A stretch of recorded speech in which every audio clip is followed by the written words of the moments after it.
আসসালামু আলাইকুম friends, welcome to my channel Sharmin kitchen. আজকে আমি আপনাদের সকলের সাথে শেয়ার করে দেখাবো নোয়াখালীর বিখ্যাত খোলাজা পিঠা বা খোলা জালি পিঠা। এই পিঠা সত্যি অনেক মজার হয় আর অন্য সব পিঠার থেকে বানানো একদমই সহজ। যে কেউ বানিয়ে ফেলতে পারবেন এই পিঠা। যারা কখনো পিঠা বানাননি তারাও খুবই সহজে বানিয়ে ফেলবেন।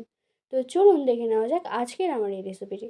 প্রথমে একটি বোলে নিয়ে নিচ্ছি 2 কাপ চালের গুঁড়ো। চালের গুঁড়োর মধ্যে লবণ দিয়ে হাত দিয়ে মিশিয়ে নেব।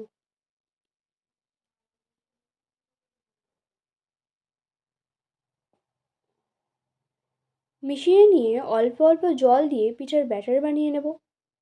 অবশ্যই উষ্ণ গরম জল নিতে হবে। আর এই পিঠার ব্যাটারটা করার জন্য আপনার হাত ব্যবহার করতে হবে। হাত দিয়ে ভালো করে ব্যাটারটা করে নিতে হবে, তাহলে ভালো রেজাল্ট পাবেন। ব্যাটারটি কিন্তু খুব ঘন বা পাতলা হবে না, তবে পাটিসাপটা পিঠার ব্যাটারের থেকে পাতলা হবে এই ব্যাটারটা। এখন একটু ঘন হয়ে আছে।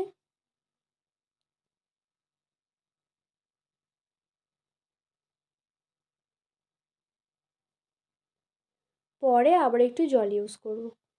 এইভাবে হাত দিয়ে ব্যাটারটা ভালো করে মিশিয়ে নেব।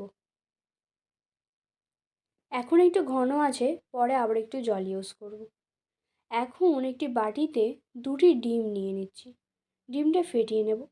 আমি 2 কাপ চালের গুঁড়ো নিয়েছি, তার জন্য 2টি ডিম নিয়েছি। আপনি 3টে ডিমও নিতে পারেন। ডিম ফেটিয়ে নিয়ে ওই ব্যাটারের মধ্যে দিয়ে আবারও হাত দিয়ে মিশিয়ে নিতে হবে ভালো করে। মিশিয়ে নেওয়া হয়ে গেলে ঢাকা দিয়ে রাখবো 30 মিনিট।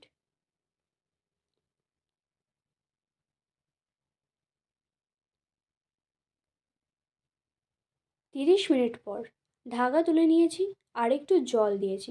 এখন ব্যাটারের কনসিস্টেন্সিটা দেখুন, এরকম পাতলা হয়েছে। চামচের নিচে দেখলেই বুঝতে পারবেন কেমন পাতলা। পিঠা বানিয়ে নেওয়ার আগে প্রতিবার ব্যাটারটা একটু এরকম মিশিয়ে নিতে হবে। ব্যাটারটা কড়াইয়ে দিয়ে কড়াইটা একটু ঘুরিয়ে নিতে হবে।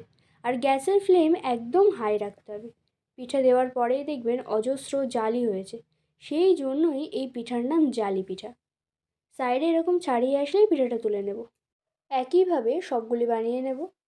একদমই সহজ একটি পিঠা। এই পিঠা বানানোর জন্য কোনো তেল লাগবে না। এটি সাধারণত মাটির খোলায় করা হয়ে থাকে, সেই জন্য এই পিঠার নাম খোলা জালি পিঠা। তবে খোলা সবসময় সবার বাড়িতে অ্যাভেলেবেল থাকে না, সেই জন্য ফ্রাই প্যানে করে দেখাচ্ছি। প্রতিটি পিঠা দেখবেন অসংখ্য জালিদার হবে। এত সুন্দর হয় এই পিঠা, সত্যি মন ভরে যাবে। একদমই ফেল হবেন না এই পিঠা বানাতে গিয়ে। এই পিঠা করার সময় অবশ্যই গ্যাসের ফ্লেম হাই রাখতে হবে। একইভাবে আমার সবগুলি পিঠা বানানো কমপ্লিট।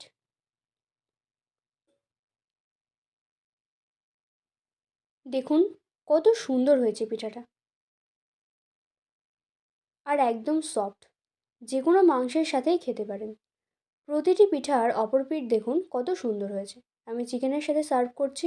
আপনারা অবশ্যই একবার ট্রাই করুন এই পিঠা। আশা করছি ভালো লাগবে। ভালো লাগলে কমেন্ট করে জানাবেন। ভিডিওটি ভালো লাগলে লাইক শেয়ার করে দেবেন। আর আমার চ্যানেলের নতুন সদস্য হয়ে থাকলে চ্যানেলটি সাবস্ক্রাইব করে পাশে থাকার অনুরোধ রইল। Thanks for watching.